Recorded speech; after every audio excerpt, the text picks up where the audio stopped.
The morning was like any other. Vendors opened their stalls, buses lined up near the stop, and the dust swirled slowly as the early sun painted golden lines across the cracked concrete. I had just finished setting up my roadside tea stall near the busy corner of Sector 11. It wasn't much: a rickety table, a few aluminum kettles, small plastic stools, and a wooden cash box with coins neatly counted. But it was honest work. I liked earning with sweat on my forehead, not shortcuts. I served tea to everyone: rickshaw drivers, office clerks, students, and even traffic wardens. Some customers paid, some ran tabs, but I always kept track. I wasn't rich, but I had dignity. Around 8:15 a.m., a tall man in a khaki uniform approached. His belt buckle was shiny, shoes polished, and there was an odd glint in his eye, not the kind that comes from duty, but the kind that hunts for opportunity. He looked around, arms crossed, as if inspecting the area. Then his eyes landed on me. He asked, almost casually, if I had a license to run the stall. I replied truthfully that I didn't, but I had been there for 3 years. I told him I paid my spot rent monthly to the corner supervisor and had never caused any issues. But his face remained blank, no reaction, no understanding. He didn't seem interested in what I said. He stepped closer, pulled out a notepad from his pocket, and began writing something: my name, the location, my stall description. I noticed something strange right away. He wasn't wearing a name tag, and his badge looked slightly off. Too shiny, too fresh. Like it hadn't seen a single day of real duty. Still, I stayed calm. Then he said I'd violated 3 municipal laws: running without a permit, encroaching on a public sidewalk, and not maintaining hygiene standards. I knew 2 of those were just made up. My stall stood neatly at the edge, and I washed every cup and utensil by hand. But when someone in uniform accuses you, even lies feel heavy. He leaned in and said the fine would be 12,000 rupees, or he'd have to shut me down and seize my belongings. I asked if there was an official receipt. He smirked and said, "You'll get it once it goes to the court, but if you want to settle it now, you can pay 5,000. Right here. I'll ignore the violations." The moment he said that, I knew something was off. Real officers don't bargain. Real officers don't whisper bribes. But fear plays tricks on you. I looked around. The usual crowd was there, but no one seemed to care. Everyone minds their own business when trouble comes for someone else. I told him I didn't have that kind of money. He told me to think fast. He'd be back in 15 minutes, and if I didn't cooperate, he'd bring the van. As he walked away, something in me snapped. Maybe it was anger. Maybe it was the insult. I had spent years under the sun, selling tea, never cheating anyone, and here comes a man in a fake uniform, trying to take my livelihood in seconds. So I reached into the drawer below my table and pulled out my old smartphone. The screen was cracked, battery half dead, but it could still record video. I wiped the lens clean, set the phone inside a teapot facing forward, and angled it so the street was visible. 15 minutes passed, and he came back, this time with more confidence, as if he had done this many times before. He placed his hand on the table and asked, "So, what did you decide?" I said I could pay 2,000, hoping to stall him. He frowned and said, "Don't waste my time. You think I'm joking? I can call the van in 2 minutes. They'll throw your stuff in the gutter." I told him I'd need time. He said he'd wait 5 minutes. I offered him tea. He laughed. "You think I drink from stalls like this? I don't drink tea made with dirty hands." That stung. I've always prided myself on keeping things clean, even when others didn't care. But I stayed quiet. I watched as he made a fake call on his phone, pretending to speak to some superior. I could hear his voice, loud, dramatic, exaggerated. He even turned his back slightly, as if to show power. All of it was being recorded. Then he walked back and asked if I was ready.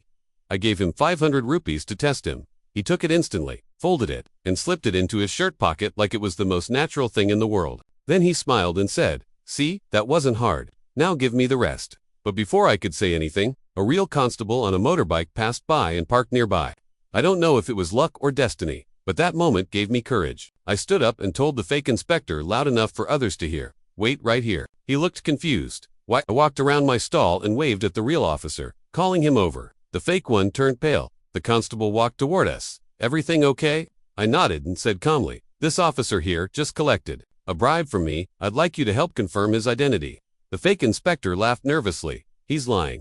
I never took anything." I pulled the phone from the teapot, opened the gallery, and played back the video. The screen was small, but the sound was clear. His voice, his face, his threats, all of it. The real constable looked at him and said, "Where's your ID, name, tag?" The man tried to talk, but his words came out broken. The sweat on his forehead said more than his mouth could. Within minutes, a call was made to the station. 2 officers arrived in a white Jeep.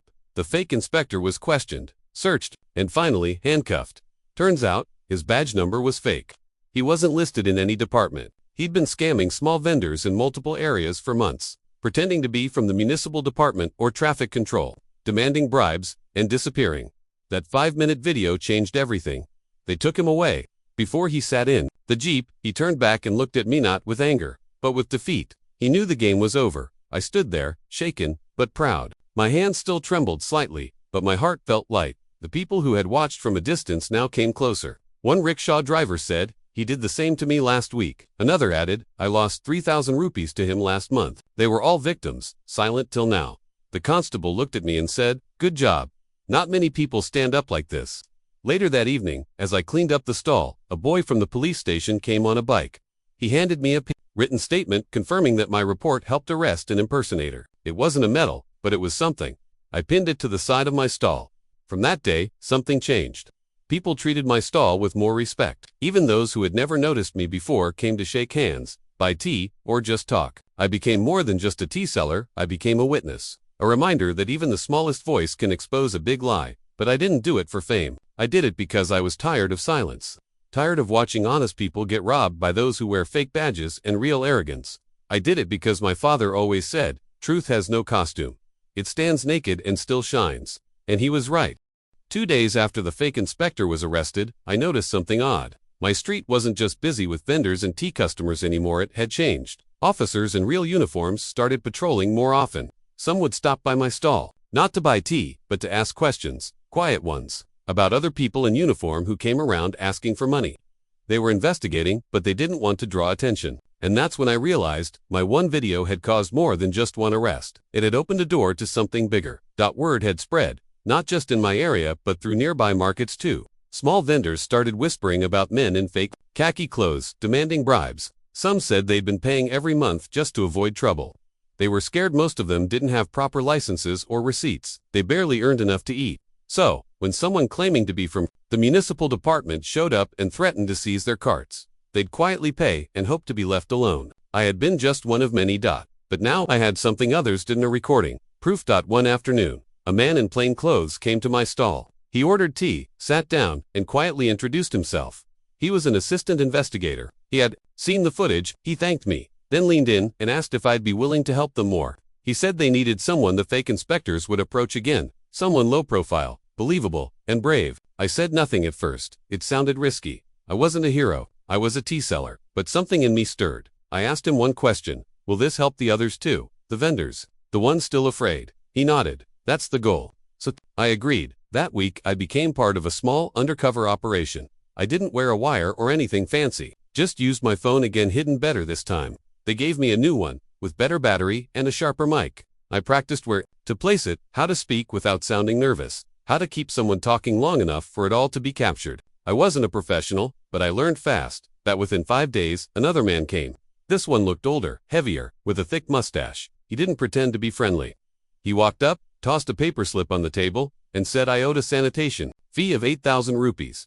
No greeting, no explanation. I stayed calm, pretended to panic slightly, told him I didn't understand. He didn't care. He said he could make problems disappear for 3,000. No receipt, of course. I smiled, nodded, told him I'd get the money. He followed me behind the stall. That's when my voice got a little louder, just enough to be heard by the camera I had placed nearby on a stand, disguised as a menu board. We recorded everything.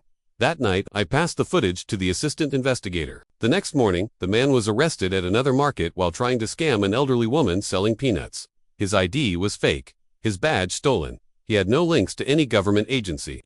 Another one down, and that was just the beginning. I started recognizing them now, the way they walked, the way they looked at vendors, scanning for fear.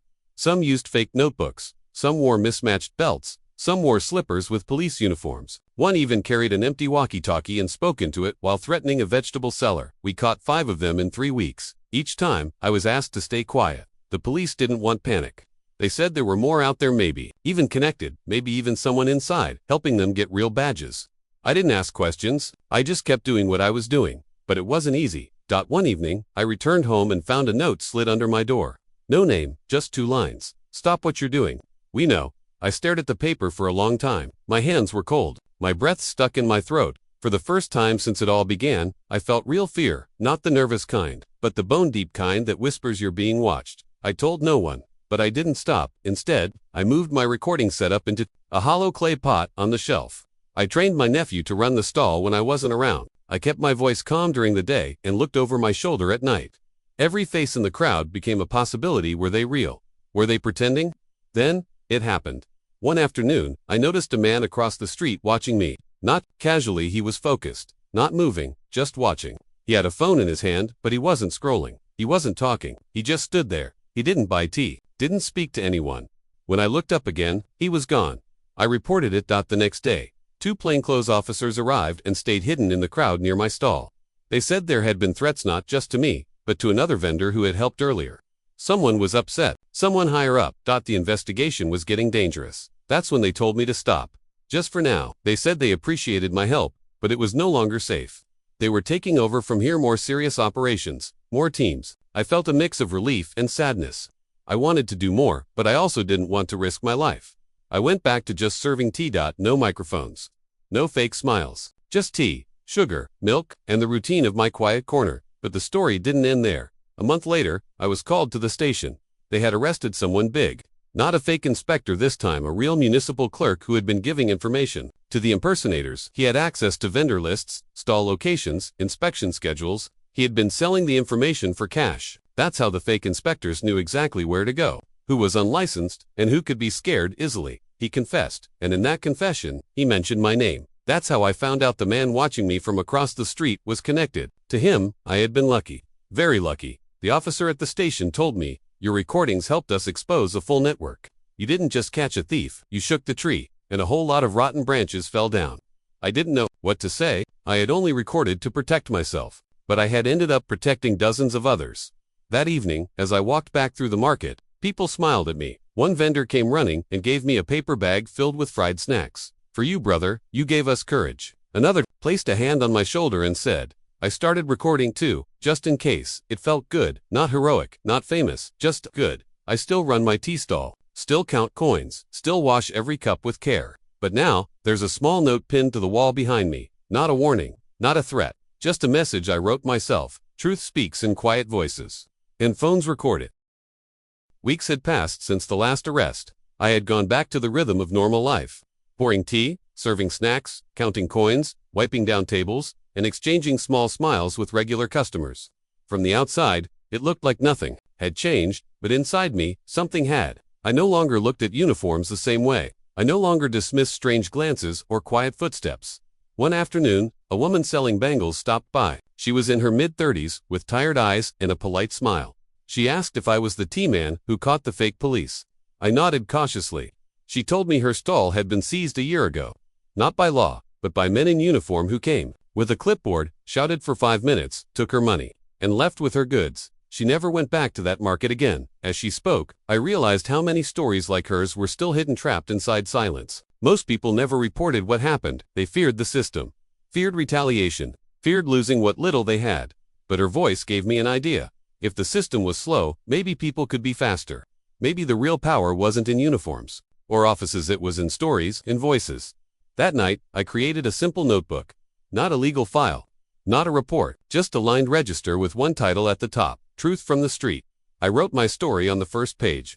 Dates, names, how it happened. I kept it under my table. The next day, I told the bangle woman to write hers. She hesitated, but then, it took her 20 minutes. When she was done, she looked relieved, like she had released something she'd carried too long. Soon, word spread. By the end of the week, 9 different vendors had come to write in it. Some wrote slowly, nervously. Others poured their hearts out. I never asked for names, just truth. There were stories of money taken, goods stolen, threats made, fake notices issued. Even one where a man pretended to shut down a fruit cart in the name of public health, only to sell the fruit later in another neighborhood. The book grew heavy. One day, a young man came running to my stall. He looked shaken. He said someone in a fake uniform had just taken 2,000 rupees from his brother and told them to leave the area. I asked where it happened. He pointed 2 streets down. I grabbed my phone, put on my dusty jacket, and followed him. When we reached the spot, the so-called inspector was already leaving, walking calmly, almost arrogantly. I asked the boy to wait and followed at a distance. I hit record on my phone and kept walking. I caught up near the bus stop. I greeted him casually and offered tea from a cup I had carried in a small bag. He looked puzzled but took it. That's when I asked, "You're an officer, right? I think someone is impersonating police nearby. Can I show you something?" He raised an eyebrow. "Where?" I said. Just behind the old dairy corner. Someone demanding cash from vendors. He paused. Then, almost instinctively, he turned and walked with me, but I knew already he was the one. As we walked, I asked questions. Where he worked, which department, what rank. His answers were vague, mumbled. He said he didn't carry ID because he was in plain patrol. That made no sense. By the time we reached the dairy shop, I already had 8 minutes of conversation recorded. Then, I stopped and faced him. "You're the one taking money," I said softly. He blinked. "What?" "I have it on video, and I've already sent the clip to someone." He stepped back, suddenly alert. That's when 2 real officers arrived. The boy had gone to call them. The man tried to run, but the officers blocked him. Within minutes, the truth came out. He wasn't police. He wasn't connected to any department. He had stolen a used uniform from a second-hand clothes market. Badge, no number. Just courage and lies. They took him away. I returned to my stall, heart racing. People were waiting there, vendors, customers, even the boy's brother. They clapped. Someone shouted, "That's the man who stopped them." I didn't want that title. I wasn't trying to be anyone's hero. I just didn't want to live in fear anymore. That night, I opened the notebook again, turned to the last page, and I wrote something in bold letters. One story recorded as one lie defeated. Over the next few days, something unexpected happened. A journalist came to visit. She had heard about the arrests, the recordings, the notebook. She asked if she could write about it. I hesitated. I didn't want trouble. But she promised to keep names private. Just tell the truth. A week later, the article came out in a local paper. Tea seller becomes guardian of the vendors. It sounded dramatic, too dramatic, but people liked it. Customers doubled. Strangers came just to shake hands. Some brought sweets. Others left kind words on paper slips. A college professor came and asked if she could make it a case study. A woman from an NGO wanted to start similar truth books in other markets. But not everything was joyful. A man in a white car parked across the street every other day. Never bought anything. Just sat, watched. One evening he approached. He wore glasses, expensive shoes, and a strange calmness. "You've been making waves," he said. "Good ones, but dangerous ones." I said nothing. He reached into his coat and pulled out an envelope. "Thick, heavy, take this," he said. "Stop writing, stop recording." I looked at the envelope, then at him. "What's inside?" I asked. "Peace," he said. "I didn't touch it." "Keep your money," I replied. "I sleep fine without it." His eyes narrowed. He placed the envelope on my table anyway, then walked off. I waited until he was out of sight. Then I opened it. 25,000 rupees. New notes. No name, no card. I gave it to the officer the next morning. He frowned. "You understand, this means someone bigger is behind this." I nodded. "Then I hope your net is strong." The officer smiled. "Your recordings are stronger." He was right. The camera sees what the eyes fear, and that's why I kept recording. One morning, as I poured tea for a bus driver, a little boy came to me holding a gift box. I asked who sent it. He said, "My mother said too. Thank you. You helped her cousin get justice." Inside the box was a handwritten note and a small wooden carving of a bird. It was rough, imperfect, but beautiful. The note said, "Your stall gave us more than tea. It gave us back our voices." I still keep that bird on my shelf, right next to my Truth from the Street notebook. Not because I want people to remember me, but because I want them to remember that silence is a thief, and truth is a weapon anyone can hold, even a man selling tea under a tamarind tree. The mornings returned to their usual quiet rhythm, steam rising from the kettles, the smell of cardamom and ginger mixing with the hum of a waking city. I kept my head down, but I knew the ripples were still moving through places I couldn't see, whispers in offices, murmurs behind closed doors. The notebook I started now had pages filled with stories, and not just from my street. Vendors from other areas came to write. Some brought photocopies of receipts, others brought bruises, but all brought truth. I never asked why they trusted me. Maybe it was because I never asked for anything in return. No money, no promises, just a chair, a pen, and a listening ear. Then one day, a man came I had never seen before. He was quiet, wore no uniform, and had a worn leather bag slung over his shoulder. He waited patiently while I served tea to others. When everyone left, he approached and placed a file on my table. He introduced himself in a low voice, said he used to work in Internal Affairs Government Department. Retired, he had seen the article, heard the stories, said he had information that could help, but didn't know who to trust. I asked why me. He said, "Because you still live among the people. You don't sit behind walls." He opened the file. Inside were photos, grainy images of men in uniforms, standing beside vegetable stalls, motorcycles, collection boxes, and even police vans. Some were real officers, others were not. He pointed to one. "This one," he said, "has been reported 4 times. Still on duty, still collecting." He had names, dates, locations, years of reports no one followed up on.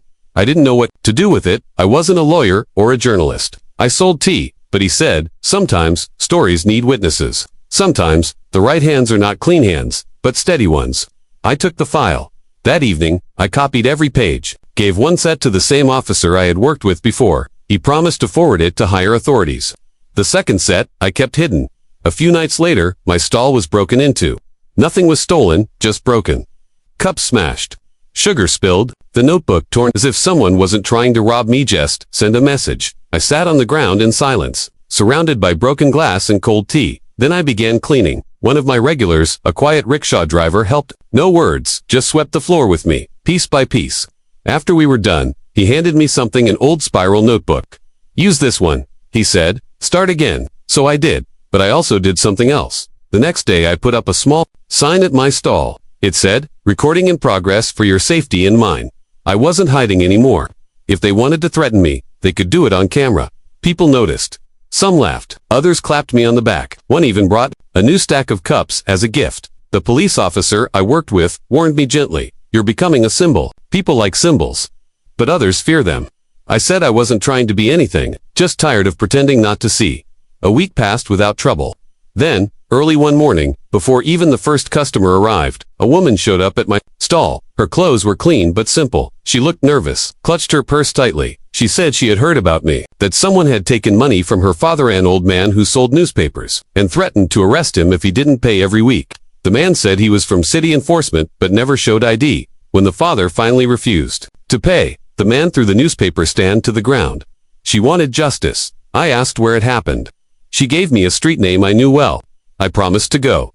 That afternoon, I went there not to fight, not to confront, just to see. The paper seller was an old man, nearly blind in one eye, still folding newspapers with trembling hands. I asked about the man. He described someone. I recognized the description. I returned home and looked through the photos from the retired official's file. There he was. Same man, same face. Already reported. Still active. I passed the information forward. 3 days later, I was told the man had been caught, this time not for bribery, but for beating a cart vendor who refused to pay. That night I wrote in my new notebook, they rise in fear, but they fall in silence. The more they tried to scare people, the more stories came to light. And the more stories came to light, the more the city noticed. A month passed, then another. The city officials launched a formal campaign. Protect the streets, they called it. New ID badges.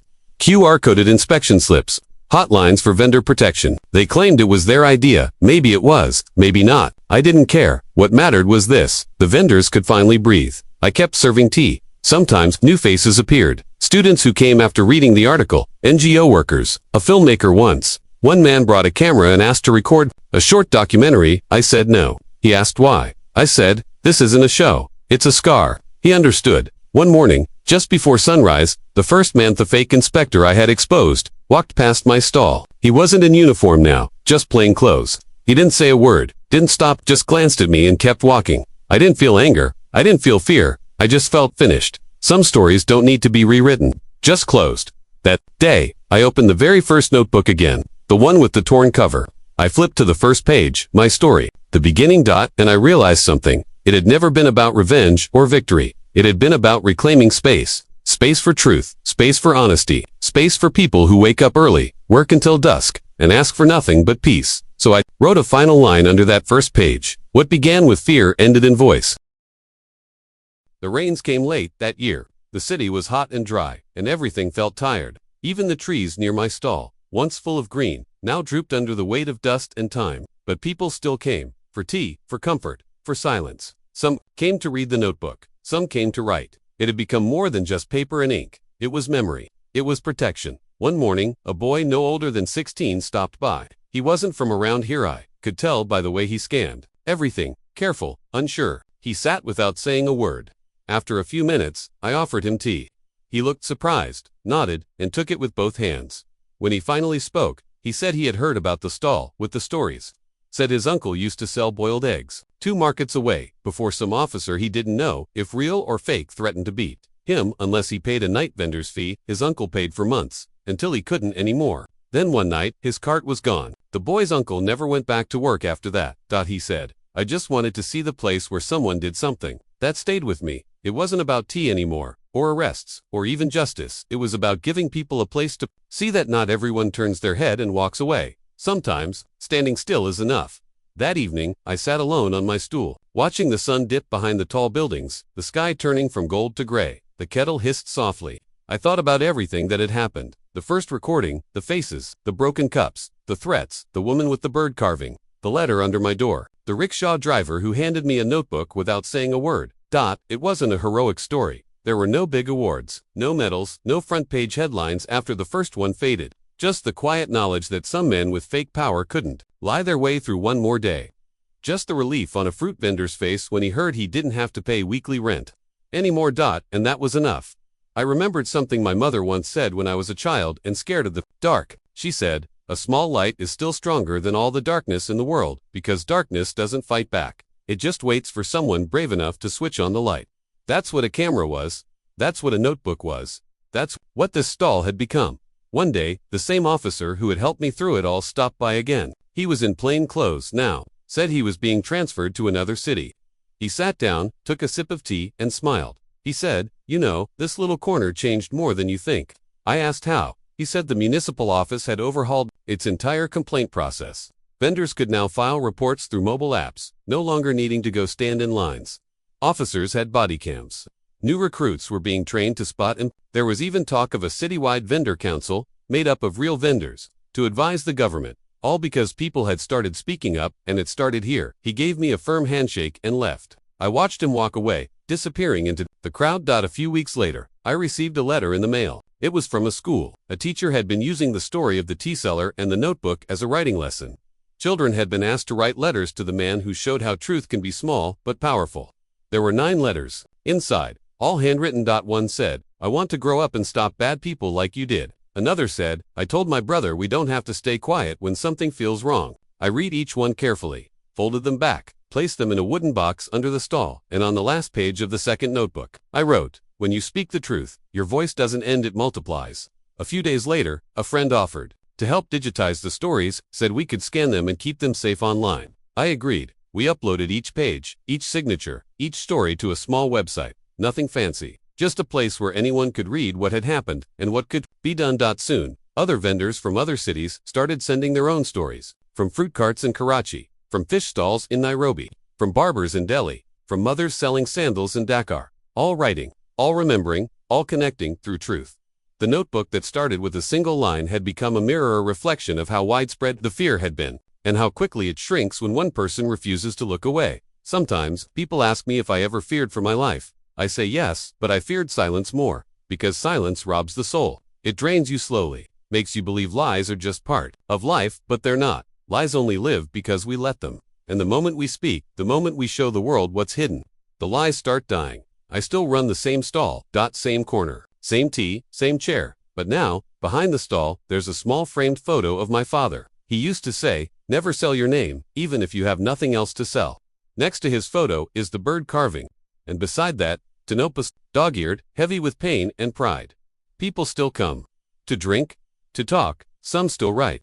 Others just sit quietly and smile. One young girl came and asked me why I started doing all this. I didn't know how to explain, so I told her the truth. "One day," I said, "a man pretended to be something he wasn't. He tried to steal my fear, and I took it back with a recording." She laughed. "Just like that." I nodded. "Just like that." She thought for a moment, then said, "That's a good story." And I said, "It's not a story, it's tea and truth, and sometimes, that's all it takes."